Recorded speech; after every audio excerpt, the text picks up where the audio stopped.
Bismillahirrahmanirrahim. Alhamdulillahirabbil alamin. Wassalatu wassalamu ala asyrafil mursalin wa ala alihi washabihi ajma'in wa man tabi'ahum bi ihsan ila yaumiddin. Allahumma salli ala sayyidina Muhammad wa ala ali sayyidina Muhammad kama sallaita ala sayyidina Ibrahim wa ala ali sayyidina Ibrahim fil alamin innaka Hamidum Majid. Wa sallim tasliman katsiran katsira wa man tabi'ahum bi ihsan ila yaumiddin. Adada khalqihi ta'ala wa ridha nafsihi wa zinata arshihi wa midada kalimatihi kama yuhibbu rabbuna wa yarda. Yahya qayyum rahmatika nastaghis, Yahya qayyum rahmatika nastaghis, Yahya qayyum rahmatika nastaghis. Aslih lana sya'nana kullah, aslih lana sya'nana kullah wa la takilna ila anfusina tarfat 'ain. Rabbi shrah li sadri wa yassir li amri wahlul 'uqdatam min lisani yafqahu qawli. Subhanaka la ilma lana illa ma 'allamtana innaka antal alimul hakim. Subhanaka la ilma lana illa ma 'allamtana innaka antal alimul hakim. Subhanaka la ilma lana illa ma 'allamtana innaka antal alimul hakim. Alhamdulillahirabbil alamin. Alhamdulillahirabbil alamin.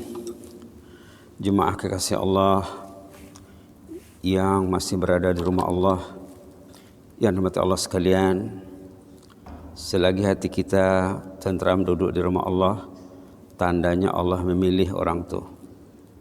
Orang yang dipilih Allah, Allah dekatkan hatinya ke rumah Allah, Allah dekatkan hatinya ke kitabullah. Kitabullah bertempat di hatinya. Kita masih membincangkan ayat kitabullah yang dipetik dari khutbah Jumat 2 Jumat yang lalu, ayat 30, 31, 32. Sebelum itu kita imbas sedikit ayat yang dibaca imam tadi supaya tidak dibiarkan demikian saja ya. Ayat surah Al-Ghasyiyah di antara surah yang diambil berat oleh baginda Rasulullah SAW. Di antara surah yang diambil berat surah Al-Ghasyiyah. Hal ataka hadisul ghasyiyah. Ayatnya semuanya 26 ayat. 26 ayat. Ambil berkat boleh kita baca ya. Jarang juga dibaca salat subuh surah Ghasyiyah ini. Kita baca sama-sama halaman 592. Surah Al-Ghasyiyah. A'udzubillahi minasyaitonir rajim. Bismillahirrahmanirrahim. Hal ataka hadithul ghashiyah. Wujuhun yawma idzin khashi'ah. 'Amilatun nasibah. Tasla naran hamiyah. Tusqa min 'ainin aniyah. Laysa lahum ta'amun illa min dari'.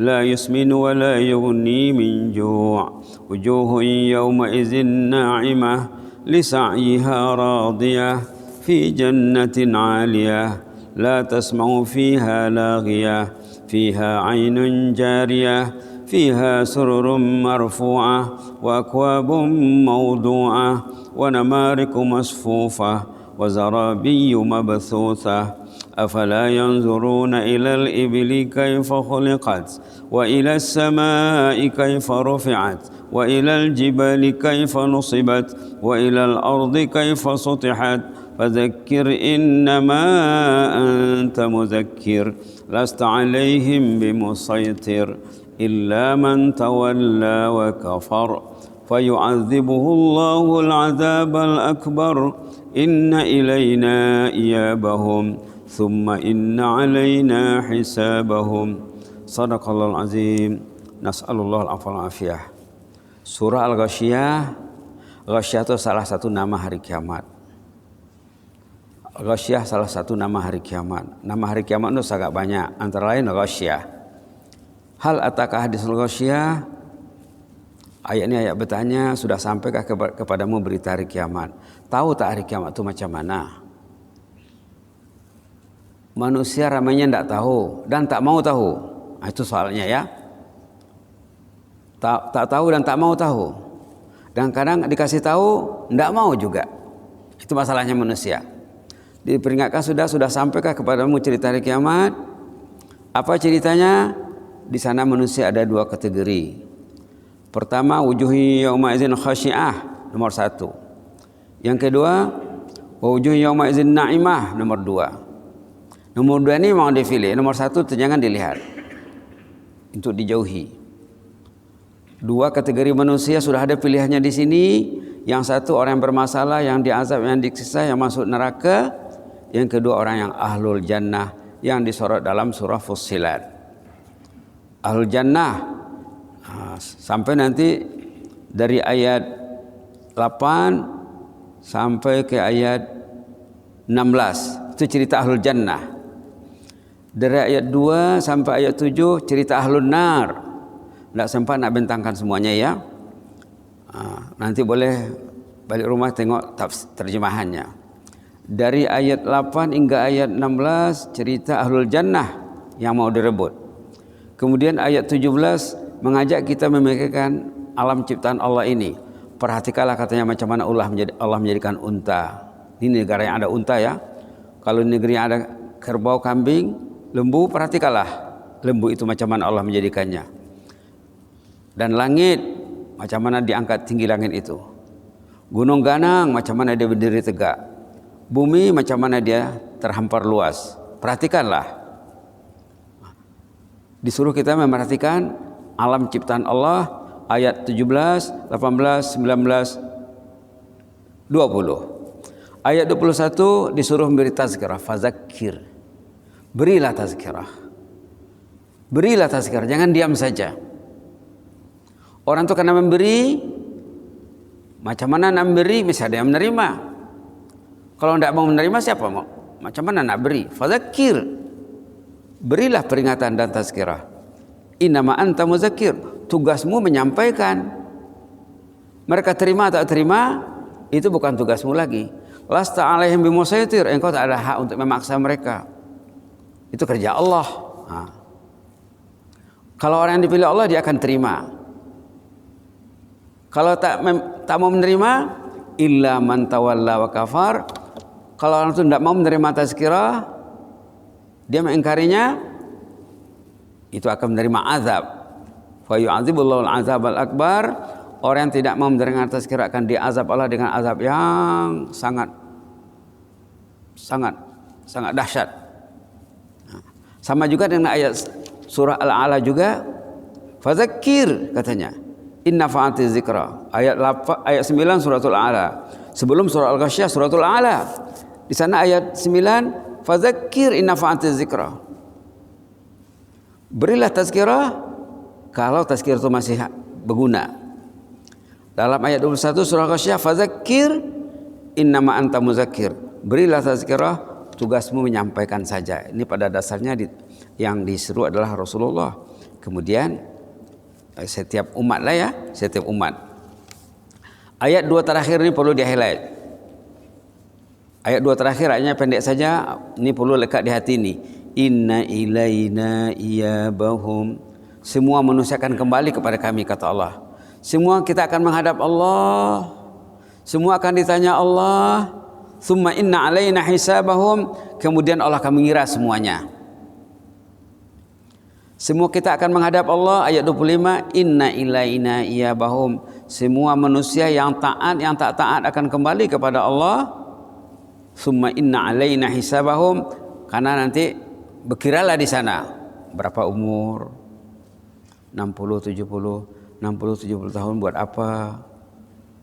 Masa muda buat apa? Akan ditanya nanti di sana. Tentang umur.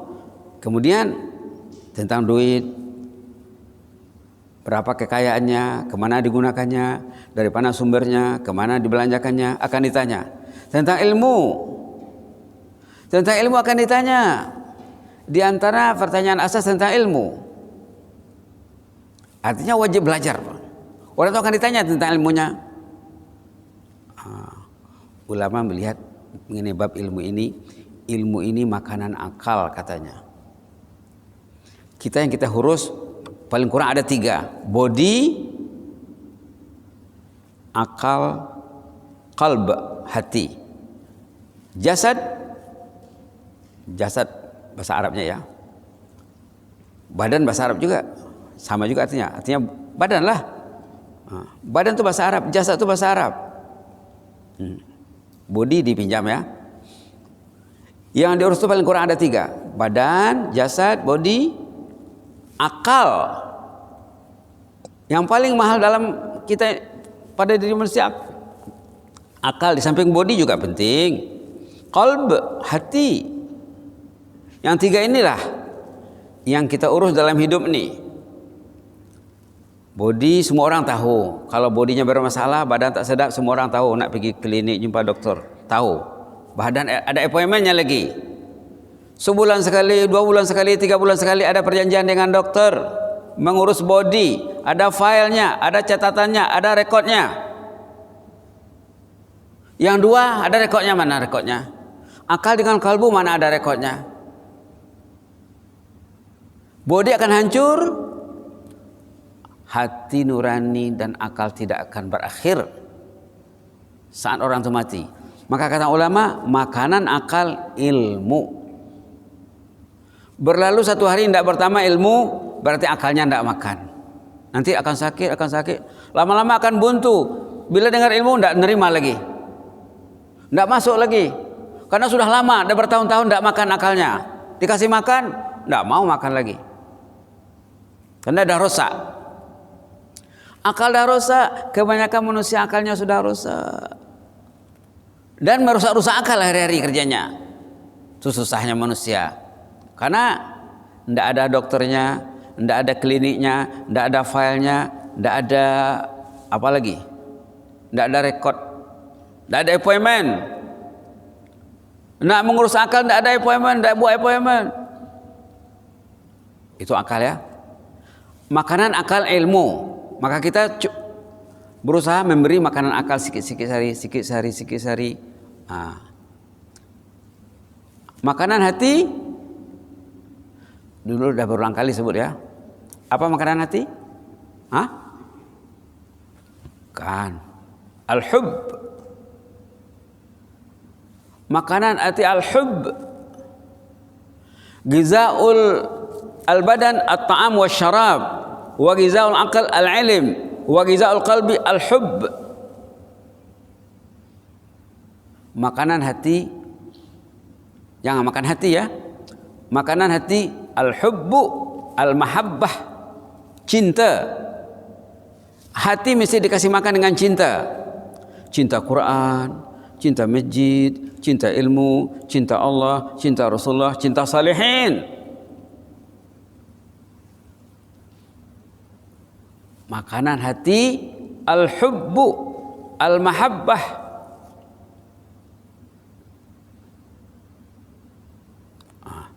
Zikir itu kerjanya nanti. Tanda orang itu cinta, dia akan berzikir. Kalau dia tak cinta, dia tak akan berzikir. Dia buat benda lain, dia buat benda yang sia-sia. Makanan hati al-hubbu. Maka Rasulullah diajar Allah doa, as'aluka hubbak. Allah mengajar nabinya berdoa, as'aluka hubbak. Aku menagih cintamu ya Allah. Kasihlah aku peluang mencintaimu ya Allah. Subhanallah. Doa cinta ya. Doa cinta jarang didengar, dibaca di mana-mana, di masjid. As'aluka hubbaka wa hubba man yuhibbuk wa hubba amalin yuqarribu ila hubbik. Aku minta 3 cinta ya Allah. Cinta terhadapmu,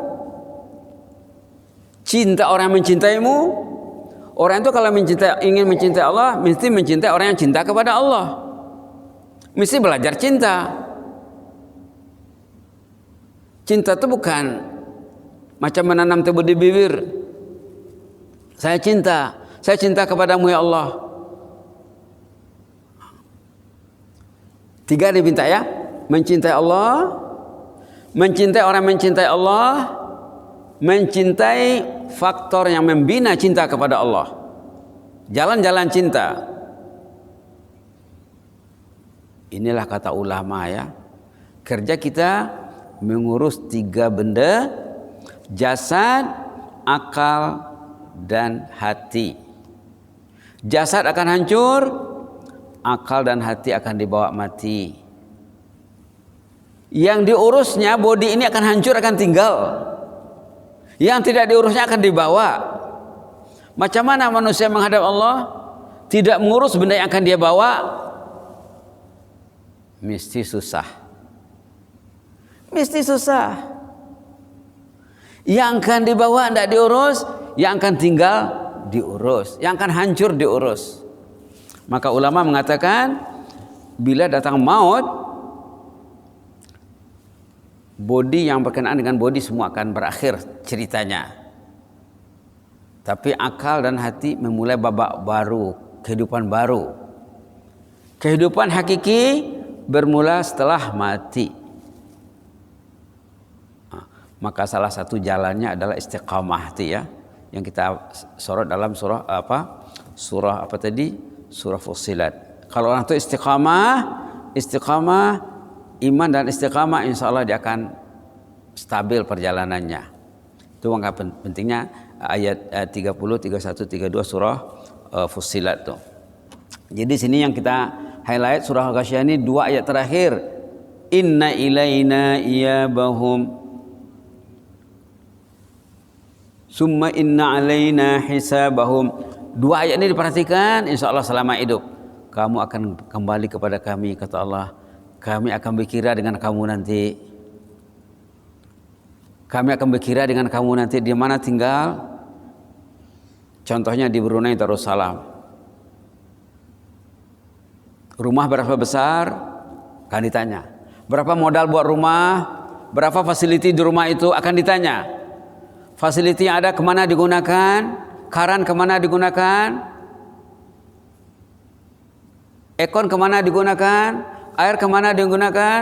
Bilik yang luas, perabot, kelengkapan,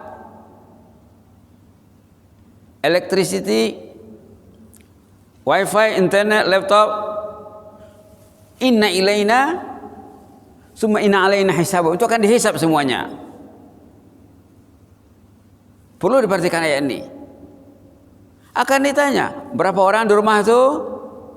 Jam berapa tidurnya? Sebelum tidur buat apa? Jam berapa bangunnya? Bangun tidur buat apa? Apa yang mereka pikirkan? Akan ditanya. Subhanallah. Baik ya. Itu sedikit highlight ayat surah Al-Ghasyiyah. Kita lihat nota kita yang masih terbengkalai. Yang akan datang poin nomor 4 ya. Sepatutnya kertas itu dibawa ya. Sepatutnya dibawa. Karena sudah dibagi ya. Mungkin imam saja yang belum dapat. Ini ada ini mama. Bismillahirrahmanirrahim. Poin nomor 4. Kaedah terbaik meraih husnul khatimah. Kita tajuk kita merancang saat kematian terbaik. Kita akan mati. Mati itu kalau tidak diurus waktu hidup, mati itu akan susah. Mengurus hidup saja susah, mengurus body saja susah. Karena apa? Banyak cabaran. Memang hidup ini cabaran. Hidup ini ujian. Mati itu juga ujian. Ujian beralih, berpindah era alam fana menuju era alam barzakh, kemudian alam baqa. Berpindah beralih. Maka kaidah terbaik meraih husnul khatimah itulah ayat dalam surah Fussilat. Apa kaidahnya kalau ingat lagi? Iman dan istiqamah. 2 saja. Iman karena belajar, istiqamah karena belajar. Iman meyakini Allah, anta rabbi. Innal ladzina qalu rabbuna Allah, tengah ayat di belakang ya. Atau kita baca lagi. Kita baca lagi ayat ini. Halaman 480 kalau yang buka Quran. A'udzubillahi minasyaitonir rajim. Innal ladzina qalu rabbuna Allah thumma istaqamu tatanazzalu alaihimul malaikatu alla takhafu wa la tahzanu wa abshiru bil jannati allati kuntum tu'adun. Sadaqallahul azim. Allahumma anta rabbuna farzuqna al-istiqamah. Itu doanya kemarin ya. Inilah yang dipetik daripada khutbah Jumat 2 minggu yang lalu. Dalam petikan khutbah hanya diambilnya ayat 30 saja. Sebenarnya ayat ini 3 ayat serangkai. Maka kita rangkaikan ketiga-tiga ayat. Baik, orang yang meyakini Allah sebagai Rabb, macam mana nak yakin? Macam mana nak yakin kepada Allah? Itu satu masalah. Macam mana nak mengenali Allah? Ada di belakang kemarin ya. Ar-Rabb itu maknanya yang tercatat di sini saja ada 12.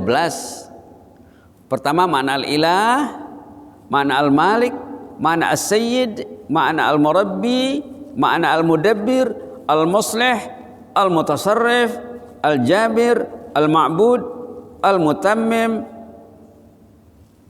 al-mun'im, al-qayyim. Itu makna Rabb. Di sini yang tercatat ada 12 maknanya, diambil pada tafsir-tafsir yang mu'tabar, tidak disebutkan di sini. Termasuk tafsir At-Tabari, tafsir Qurtubi, tafsir Ibnu Katsir, At-Tahsil wal Mutanzil, At-Tahrir wa Tanwir. Banyak tafsirnya. Rabb saja ya perlu diselesaikan. Karena kemarin sudah disebut dalam poin 2, perlu menghayati perkataan Rabb yang dibaca semasa salat dan dalam doa harian. Tadi imam baca Rabbana atina fid dunya, Rabbana la tuzigh qulubana, Rabbana hab lana min azwajina, Rabbana zalamna anfusana, Rabbana. Apa itu Rabb? Tuhan kah? Bukan. Tuhan itu satu daripada maknanya. Inilah mengaji ya. Ini mengasih makanan akal sekarang. Dan untuk mencintai Allah, baru kenal nanti Rabb. Ya Rabb, Ya Rabb, Ya Rabbi, Ya Rabbi. Dalam rakaat pertama solat subuh disebut Rabb berapa kali? Berapa kali kemarin? Sebelum Fatihah disebut Rabb. Inna salati wa nusuki wa mahyaya wa mamati lillahi rabbil alamin. Dalam Fatihah disebut alhamdulillahi rabbil alamin.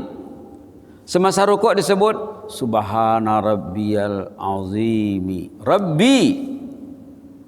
Ataupun doa yang dibaca baginda subhanakallahumma rabbana bihamdika allahumma ufirli rabbana rabbi. Bangkit dari rukuk, sami Allahu liman hamidah, Rabbana walakal hamd, Rabbana. Sujud, subhana rabbiyal a'la, Rabbi. Dah 5. Duduk antara dua sujud, Rabbi ghfirli, Rabbi, Rabbana, Rabbi, Rabbana. 6 kali. Rakaat pertama. Rakaat kedua 5 kali. Subhanallah, 17 rakaat sehari semalam ya. 17 kali 5 berapa? 85. Campur 5. 90 kali disebut Rabb dalam sholat fardu. Kita menyuruh Allah Rabb. Kemudian tidak faham maknanya macam mana.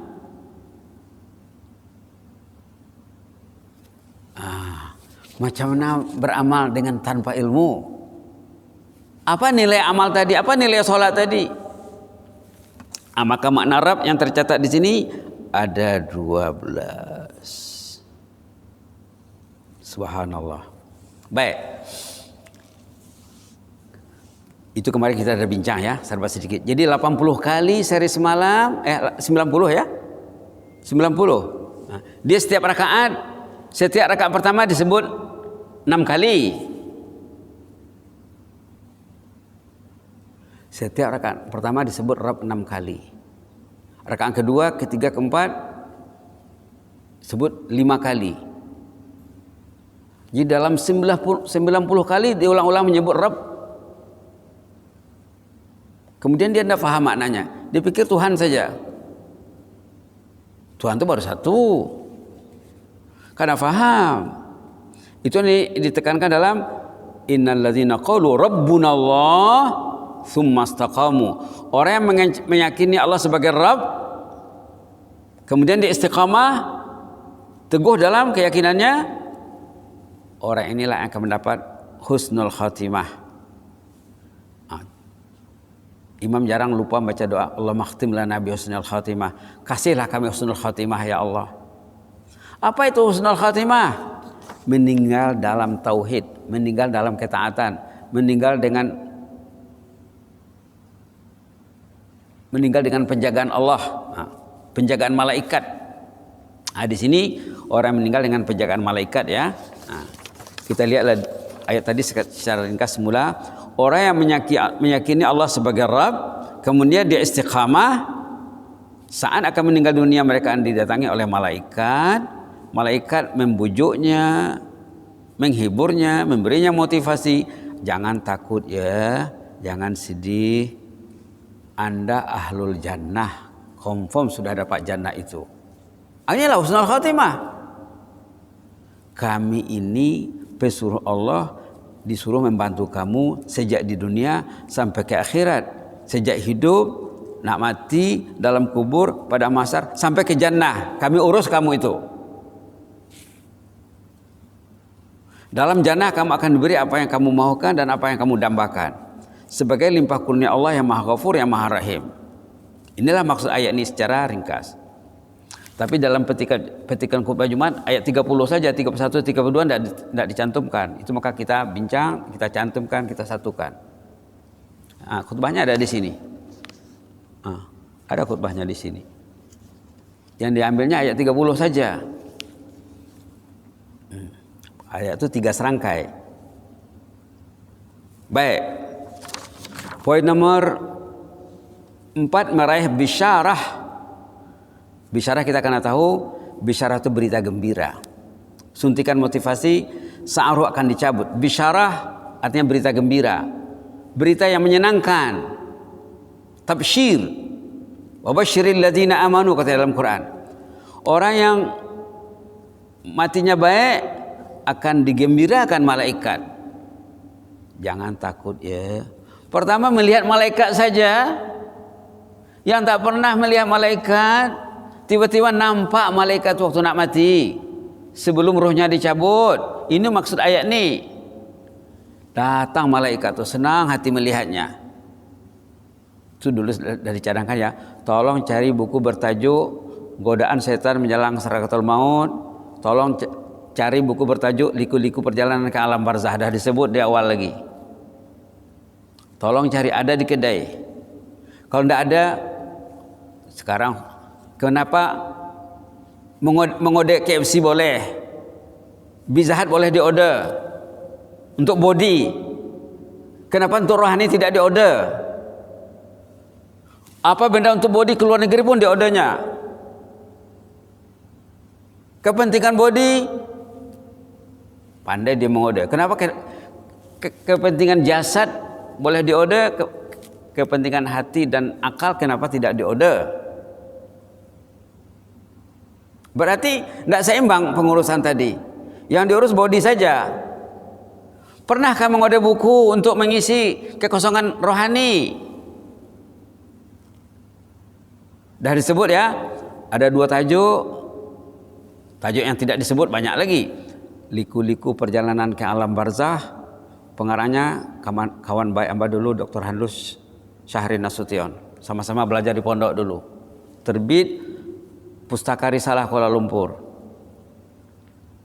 Dulu namanya Pustaka Hidayah, sekarang tukar nama. Godaan Setan Menjelang Sakratul Maut, terbitan Pustaka Ilmi Batu Kef Kuala Lumpur. Bukunya nipis saja.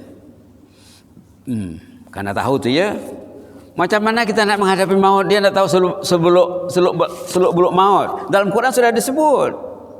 Sudah dituntut, sudah dibimbing. Macam mana nak mati selamat, nak mati dikasih bisyarah. Meraih bisyarah. Apa itu? Suntikan motivasi saat rohnya dicabut. Jangan takut ya, kata malaikat. Jangan sedih. Anda akan dibawa ke jannah. Patutnya bergembiralah sekarang. Itu maksud ayat tuh. Ayat 5, jaminan kepastian meraih jannah. Tengok ayat tadi semula. Wa abshiru bil jannah. Wa abshiru bil jannah, gembiralah, jannah sudah milik Anda. Kalau nak jannah, pelajarilah ayat ini. Kalau nak jannah, pelajarilah ayat ini. Maka tajuk kita merancang saat kematian terbaik. Mati itu kena dirancang, bukan timingnya, kondisinya. Timing itu bukan kerja kita, timing itu kerja Allah. Tapi kondisinya, keadaan anak mati itu boleh kita rancang, boleh kita usahakan. Jaminan kepastian meraih jannah dengan rahmat Allah, bukan dengan ibadat ya. Di penghujung ayat dikatakan nuzulam min ghafurir rahim. Rahim. Yang keenam, penjagaan Allah Al-Maula Subhanahu wa taala dunia akhirat. Karena Allah itu Maula ya. Tengok suratul Hajj halaman 78, Allah itu Maula, fa ni'mal maula wa'tasimu billahi huwa maulakum fa ni'mal maula wa ni'man nasir. Halaman 341 ayat terakhir suratul Hajj, wa'tasimu billahi huwa maulakum fa ni'mal maula wa ni'man nasir. Wa'tasimu billah, berpeganglah kepada Allah, kepada ajaran Allah, kepada aturan Allah. Huwa maulakum, Allah itu mengurus kamu, Allah itu membantu kamu. Huwa maulakum, Allah itu yang mengurus kamu, membantu kamu. Fa ni'mal maula, sebaik-baik pengurus, sebaik-baik yang membantu, yang menolong. Wa ni'man nasir, sebaik-baik yang menolong. Berpeganglah kepada Allah. Macam mana nak berpegang kepada Allah? Allahu Akbar, Allahu Akbar. Ada dia. Bukan tak ada. Allahu Akbar, Allahu Akbar. Ya Allah, saya sudah ada di rumahmu ya Allah. As-salatu khairu minan naum. Ya Allah, saya sudah hadir ya Allah. Alhamdulillah ya Allah. Engkau dekatkan hatiku ke rumahmu ya Allah. Engkau mudahkan tanganku memegang Al-Quran ya Allah. Allah itu Al-Maula. Al-Maula jarang disebut dalam bahasa Melayu. Maka kita coba memperkenalkannya. Maula itu pembantu, penolong, kekasih artinya. Jarang disebut. Orang Melayu cakap Allah Subhanahu wa taala saja. Kita buat Allah Al-Maula Subhanahu wa taala. Karena dalam suratul Hajj, wa'tasimu billahi huwa maulakum. Dalam doa di ujung Baqarah, anta maulana fansurna al qaumil kafirin wa'fu anna waghfir lana warhamna anta maulana. Engkaulah al-maula, engkau yang menolong. Macam mana Allah menolong orang tu?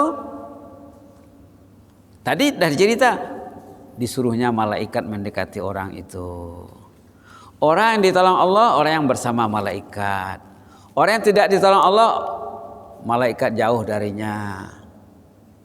Allah itu Maula. Puluhan kali disebut dalam Quran Allah itu Maula. Allah itu Wali. Tapi tidak menyerap ke dalam bahasa Melayu.